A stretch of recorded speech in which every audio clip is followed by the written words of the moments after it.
hamingju Agnar með sigurinn. Já, takk. Hvernig var? Þetta var geggjað. Alveg geggjað. Hvað getur þú sagt um Sturlu? Herðu, ég get nú ekkert sagt rosalega mikið. Ég var eiginlega bara að pröfa hann í fyrsta skipti. Já. Og var hann ekki búinn að reiða honum langt þegar ég kom inn á fyrir sprettin. En hann er fljótur, hann er orkumikill. Já. Og já, það er það sem hjálpar honum. Það er mikil orka. Hver er með hann? Herðu, hann Hinrik, dýralæknir. Já. Hann er með hann, Gestupáll á hann. Já. Þannig að þetta er smá tvist hjá okkur. Þú ert búinn að vera öflugir skeiðgreinunum í kafastöldinni. Já, það hefur gengið rosalega vel. Skemmtilegt. Ógeðslega gaman. Það er svo gaman að leggja góða hesta.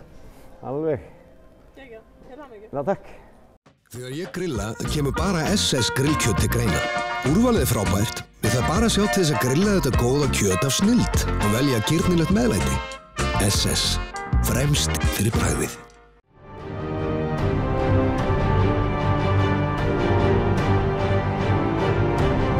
Konungur íslenskra bjóra.